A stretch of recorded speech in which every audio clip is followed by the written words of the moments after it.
This woman reverses aging, but instantly regrets it. This one was shocking. An egg receives a neon injection and splits, looking less like biology and more like a warning label. Elsewhere, workers install a star for Elizabeth Sparkle, officially creating a permanent spot for pedestrians to walk all over her name. Time fast forwards, Elizabeth poses on her shiny star, but years later, it's just a dirty slab covered in spilled ketchup that looks suspiciously like blood. We smash cut to the real Elizabeth, who is in a blue leotard, smiling through an aerobics routine with the manic energy of a hostage. The crew wishes her a happy birthday, which in Hollywood is just a notification that her warranty has expired. She retreats to a men's room stall and overhears Harvey, a network executive, explaining that she's now an old hag who needs to be replaced by fresh meat immediately. Elizabeth stares in the mirror, realizing she has committed the unforgivable crime of aging. Meanwhile, Harvey eats shrimp with the elegance of a wood chipper, announcing that women expire at 50.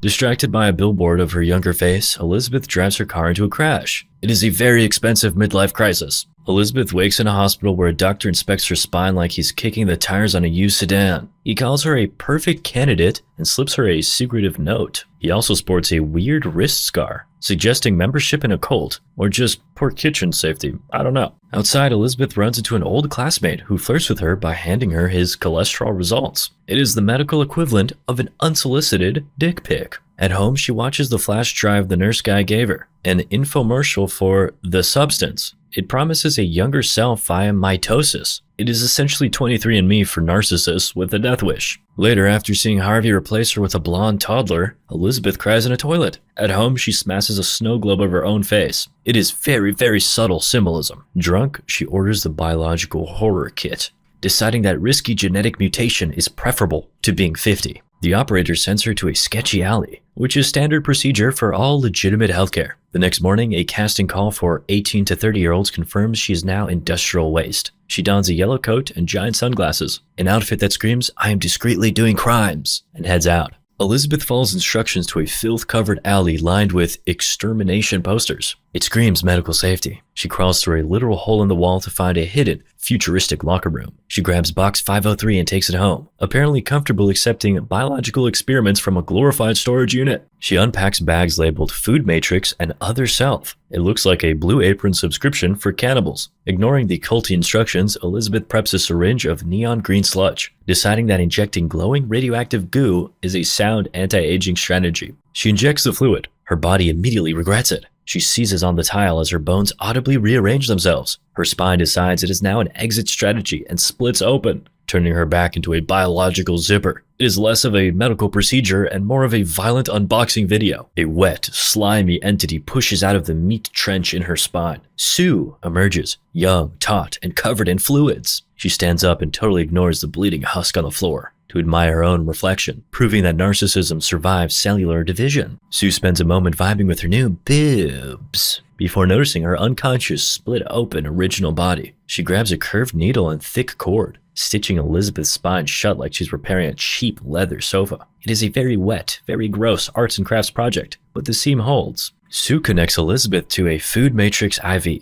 effectively putting her old self in storage mode. Later, while admiring herself in the mirror, the primary perk of this procedure, Sue gets a violent nosebleed. She finds this stabilizer kit and realizes her new body has the maintenance requirements of a used Italian sports car. Sue jams the stabilizer needle into Elizabeth's fresh back stitches. It isn't affectionate. She's just changing the oil on a rental. Later, she spots a flyer for the next Elizabeth Sparkle and decides to audition for her own job. She heads to the studio where men are busy disqualifying women for the crime of having pores on their skin. Sue enters in a pink leotard, and the producers lose their minds because her geometry is correct. Harvey, a man made of expensive suits and shrimp breath, hires her instantly. He calls her an angel. Harvey markets Sue as a pure heart, which is corporate speak for marketable aesthetic. As Sue becomes a billboard sensation, the reality involves maintaining Elizabeth like a comatose meat puppet in the bathroom. The every 7 days rule is established, locking them into a parasitic biological timeshare that requires constant intravenous maintenance. The switch involves exchanging fluids and writhing on the floor like a confusing avant-garde dance recital. Elizabeth wakes up with a massive spinal scar. Sue powers down. Elizabeth celebrates consciousness by frying eggs, then visits the studio where Harvey fires her with a smile, promising a parting gift to soften the blow of total irrelevance. The gift is a cookbook, a subtle hint that she is now fat. Elizabeth manages the custody battle for her own body by aggressively marking dates on a calendar. She retrieves a food matrix refill from a filthy alley, proving eternal youth always requires a trip to the gutter. She hooks Sue up and the nightmare reboots. Sue treats the bed house like a gym while Elizabeth lies comatose on the tiles. Sue decides the bathroom needs a renovation, specifically a drywall tomb to hide her elderly anchor.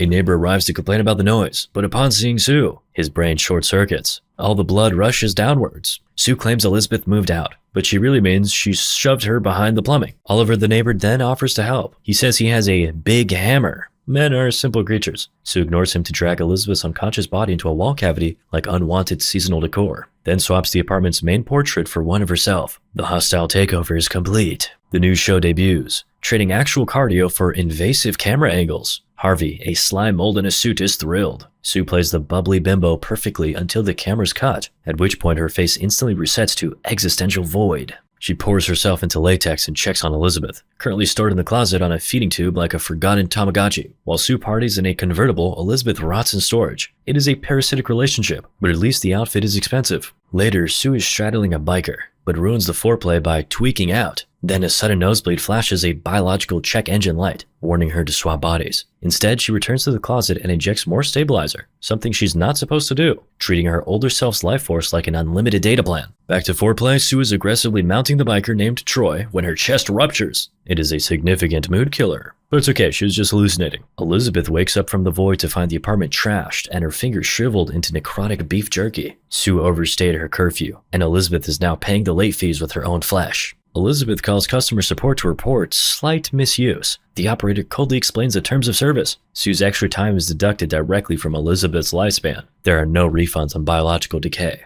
Elizabeth hangs up to watch Sue on TV, looking flawless, while she sits there rapidly decomposing in a bathrobe. The neighbor knocks, hoping to clap Sue, but only gets a silent stare from Elizabeth instead. Through the peephole, he leaves to be gross elsewhere. Elizabeth showers then skulks to a filthy alley for her refill. Nothing says high-end cosmetic procedure, like a rusted locker in a garbage zone. At a diner, a crumbling old man reveals he is also a substance user. Check the scar. This is the nurse guy from earlier. He warns that the younger version will eventually consume her. Terrified by this glimpse of her future, Elizabeth flees and nearly gets flattened by a motorcycle. The universe is actively trying to cancel her subscription to life. Later, Elizabeth digs up the number for Fred, her old classmate that we saw earlier, who still thinks she's a catch, even though she's old and ugly now. She squeezes into a red dress for a validation date, though the glamour is undermined by her necrotic black fingers. Trying to be hot while your extremities rot is generally considered a red flag. Then she spends all this time obsessing over her makeup and trying to fix it, but kinda just ends up having a psychotic break. Elizabeth tries to leave, hiding her decaying neck under a scarf, but a 50-foot billboard of Sue's perfect body looms outside the window. The poster is immortal. Elizabeth is expiring. The comparison kills the mood immediately. Elizabeth cancels the date by scrubbing her face until she looks like raw hamburger. Fred texts into the void,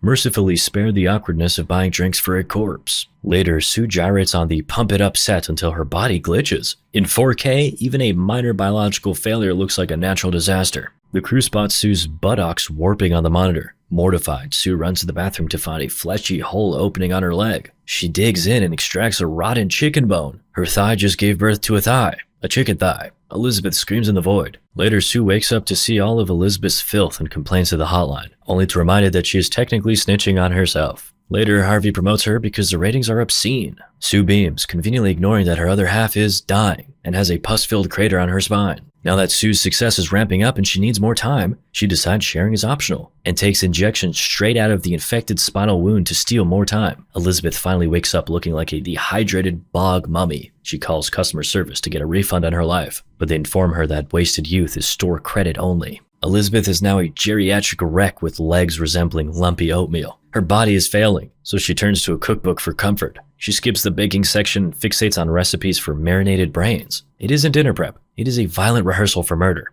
On TV, Sue charms a talk show host. In the kitchen, Elizabeth aggressively disembowels a turkey. The film cuts between Sue's sparkling teeth and Elizabeth ripping wet organs out of a bird. On TV, Sue mocks Elizabeth's old show as Jurassic Fitness, which is bold coming from a parasitic tumor in a leotard. Back home, Elizabeth responds by violently clapping a turkey and plastering newspapers over the windows to block out Sue's face. It is a very specific interior design choice known as mental breakdown chic. It's Sue's turn again and she finds the apartment trashed. and Elizabeth looking like a breathing corpse. Instead of empathy, Sue calls her a gross old rat and aggressively rams a syringe into her spine. She treats her creator like a Capri Sun, extracting the last drops of life before going to bed. Bad news, Sue is out of magic juice. Customer service calmly explains she has drained the tank dry and must switch to regenerate. Sue, possessing the foresight of a goldfish, refuses. Biology disagrees. She collapses, bleeding from the nose while her boyfriend wonders why his girlfriend is malfunctioning. Sue powers down, forcing the thing in the bathroom to wake up. Elizabeth is now a shuffling, mummified nightmare of peeling skin. When the boyfriend knocks expecting a hot photo op, he encounters a geriatric ghoul. He screams, realizing his evening has shifted from clapping cheeks to running from the crypt keeper.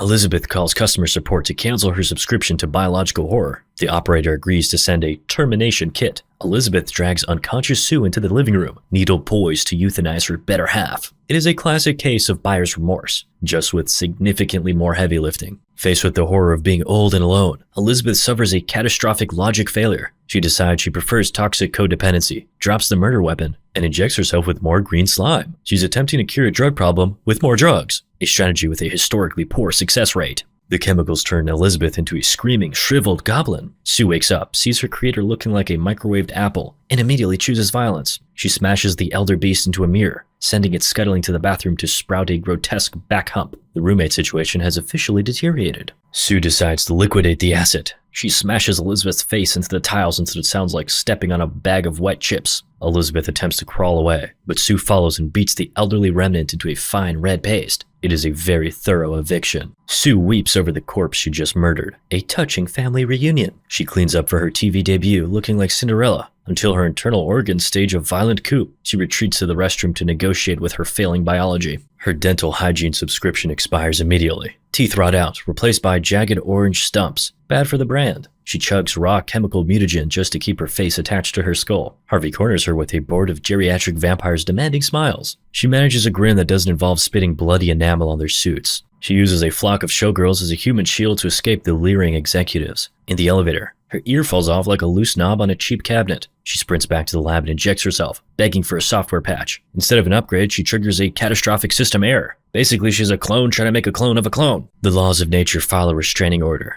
Corpse and clone fuse into a single screaming mound of recycled meat. A structural disaster. Two technicians peer in, unimpressed by the abomination, and calmly log her measurements. I'm pretty sure she's hallucinating at this point. The break-a-leg bouquet on the floor is ironic, as she is rapidly losing the concept of limbs. The biological disaster drags itself to a mirror, finding its face too melted for TV. It tapes a paper cutout of perfect Elizabeth over the wet pulp. Harvey peeks in, demanding smiles. He is getting exactly what he paid for, just with significantly more pus. But of course, these are just flashbacks. Monstrose shuffles through the hallways. The staff, operating on Olympic-level denial, coo about her beauty. They are either legally blind or terrified of HR. Pretty sure the creature has totally and utterly lost its mind. The showgirls reveal the star, a shivering pile of tumors in a dress. The paper mask slides off, exposing a face that looks like dropped lasagna. Then, because subtlety is dead, a giant mammary gland bursts out of her face. It is not the nip slip the audience wanted. The crowd stampedes. The creature croaks. It's me! But the audience prefers their celebrities less viscous. Security tackles her, causing her to rupture into a high-pressure blood geyser that power washes the theater. Harvey stands soaked in gore, finally seeing the real returns on his investment. The creature decides to violently disassemble itself again, showering the audience in high-velocity biosludge. A single horrified face orb launches out like a meat cannonball, ricochets down the hallway, and splats onto the concrete. It drags its sorry gelatinous mass to Elizabeth's Walk of Fame star, because apparently Vanity survives total cellular collapse. The sentient puddle hallucinates a standing ovation, convinced it is finally a goddess. In reality, it is a pile of goo scaring the tourists. The delusion ends when she melts into a sticky stain. The next morning, a bored city worker scrubs the remains of her legacy off the sidewalk with a floor buffer. Moral of the story? I miss who I was before this movie.